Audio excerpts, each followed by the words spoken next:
Kesiapsiagaan Bencana atau HKB. Tema utama HKB 2022 adalah Siap untuk Selamat. Sejumlah pihak pun bersiap untuk menyambut Hari Kesiapsiagaan Bencana tahun ini. Di antaranya Lembaga Penanggulangan Bencana atau LPB Majelis Ulama Indonesia MUI. Ya, lalu bagaimana peran LPB MUI dalam strategi penanganan kebencanaan nasional? Kita akan membahasnya dengan Profesor Muhammad Jafar Hafsah, Ketua Lembaga Penanggulangan Bencana MUI Pusat, dan sudah bersama kami di studio. Selamat pagi, Prof. Jafar Hafsah. Selamat pagi, Prof. Selamat pagi, Andi. Salam sehat. Salam sehat. Iya, baik Prof, tema utama HKB tahun ini adalah Siap untuk Selamat. Bagaimana sejauh ini LPB MUI melihat strategi penanganan bencana di tanah air, Prof? Ya, penanganan bencana di tanah air sudah cukup bagus ya, karena juga ada lembaga pemerintah LPB yang khusus menangani bencana ya. Jadi, nah kemudian di berbagai organisasi sosial, organisasi keagamaan ya, itu rata-rata semua mempunyai lembaga penanggulangan bencana, mempunyai badan penanggulangan bencana dengan berbagai nama ya di situ. Nah, MUI sendiri ya 2 tahun lalu melahirkan lembaga penanggulangan bencana Majelis Ulama Indonesia ya. Nah, itu konsen dengan bagaimana ikut langsung di dalam saudara-saudara kita yang terkena bencana. Oleh karena itu LPB MUI maju ke depan untuk itu.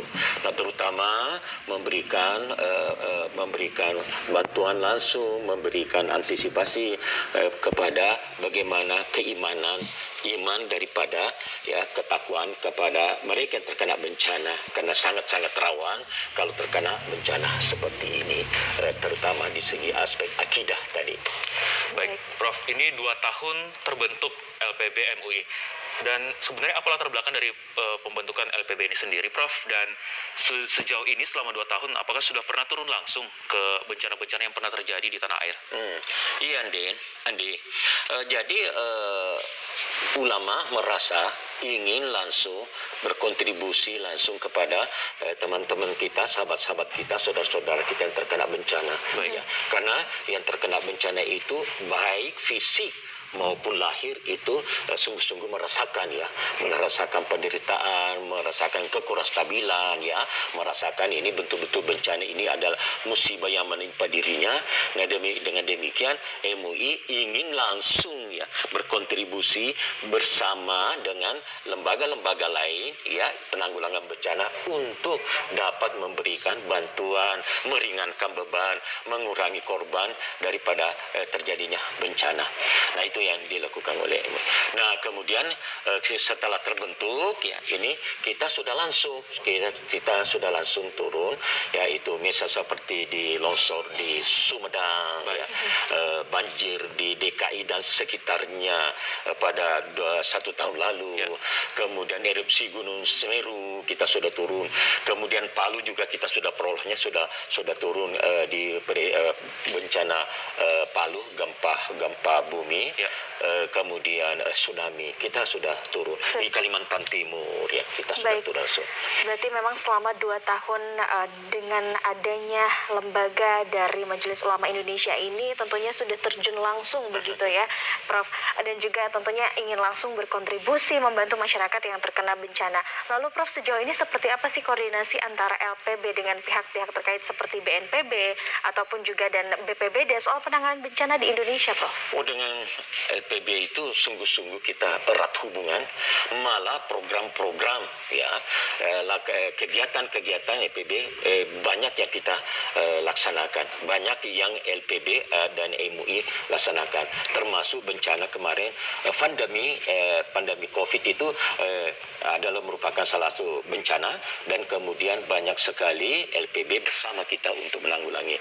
Dengan pimpinan, dengan ketua kami selalu bertemu, berkoordinasi dengan LPB dalam melaksanakan penanggulangan bencana. Baik, Prof. Seperti yang kita ketahui mungkin bahwa Indonesia menjadi salah satu negara yang juga rawan terjadi bencana seperti itu. Lalu dari sisi LPB MUI sendiri, bagaimana melihat tentang Indonesia yang rawan bencana ini dan apa strategi yang dimiliki oleh LPB MUI untuk menangani hal tersebut? Oh iya, Andi. Indonesia itu termasuk negara bencana. Baik. Dia masuk 30 besar. Tapi kalau menurut saya sebetulnya dia masuk 10 besar. Karena Indonesia itu sangat rawan. Semua potensi-potensi bencana ada di Indonesia. Ya, itu. Ya, karena memang Indonesia itu terdiri daripada 17.500 pulau. Kemudian berada di Khatulistiwa. Dan dia berada pada cincin api ya, yang mengitari Indonesia, dan juga dia adalah berada di patahan. Ya, kita patahan kita. Ya, ada patahan Indo Australia, ada patahan Eropa, dan ada patahan daripada Pasifik ya kita. Jadi itu sangat rawan. Nah, semua gempa seperti semua bencana, gempa, tsunami, kemudian longsor, banjir, angin, ya, kemudian bentuk-bentuk lainnya vulkanis dan lain, itu semua ada terjadi di Indonesia. Tahun 2020 sendiri sudah 1630 titik bencana yang terjadi. Jadi di mana-mana. Oleh karena itu memang antisipasi kita terhadap bencana ya sungguh-sungguh besar, dan juga kita memang bekerja sama di samping lembaga-lembaga dalam negeri juga lembaga internasional, kita bekerja sama di dalam penanggulangan bencana ini.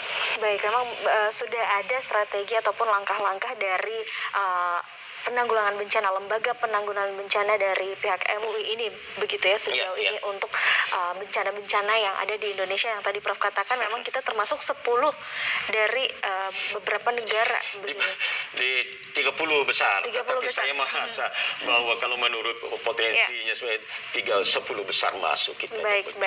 Prof, lalu tadi Prof mengatakan rata-rata mempunyai lembaga penanggulangan bencana begitu. Untuk MUI sendiri, apakah ada role model dengan dibangunnya lembaga untuk penanggulangan bencana Majelis Ulama Indonesia ini, apakah dari negara-negara lain atau bahkan dari lembaga-lembaga lain, Prof?